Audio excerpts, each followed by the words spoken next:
She could see I was shivering. Sometimes when you shiver, it's not just from the cold.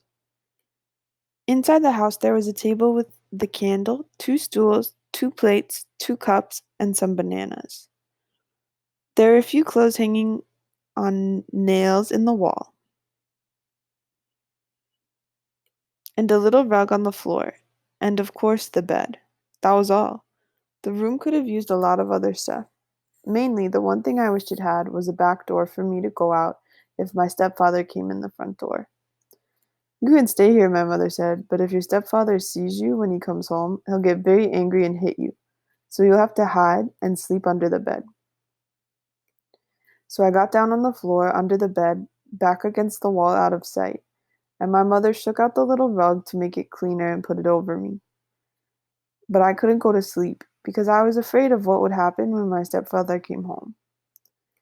And after a while, there was a loud knock on the door, and my mother unbolted it.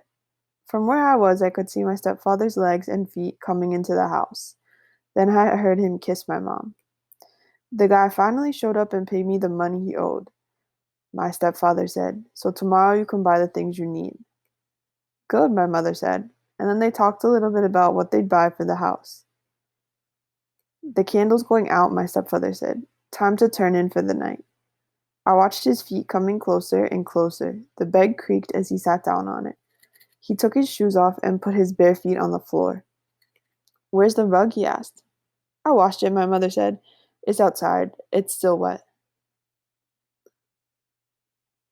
Well, we don't need it, my stepfather said, and they both went to bed and I went to sleep. In the morning, my mother woke me early, before my stepfather woke. I crawled out from under the bed without saying a word, trying to be perfectly quiet.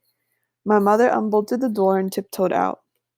Remember, my mother whispered, you can't come here again. She closed the door and I ran up the road all the way to my grandmother's house. Where were you? My grandmother said. At my mother's house. And what happened? Asked my grandmother.